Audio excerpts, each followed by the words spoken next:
The National Weather Service in Birmingham has issued a tornado warning for Blount County in central Alabama, north central Jefferson County in central Alabama, east central Walker County in central Alabama, until 6 p.m. Central Daylight Time at 4:51 p.m. Central Daylight Time. Storm spotters and the National Weather Service were tracking a large and extremely dangerous tornado near Cordova. Doppler radar showed this tornado moving northeast at 60 miles per hour. This is a tornado emergency for eastern Walker County. Take cover now. Locations impacted include Dora, Sumiton, Cleveland, Blountsville, Oneonta, Linz Park, Rocky Hollow, Sipsey, Arkadelphia and Kimberly.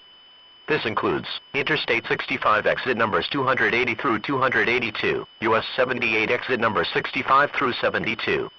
Precautionary/preparedness actions. To repeat, a large, extremely dangerous and potentially deadly tornado is on the ground. To protect your life, take cover now. For your protection, move to an interior room on the lowest floor of a sturdy building.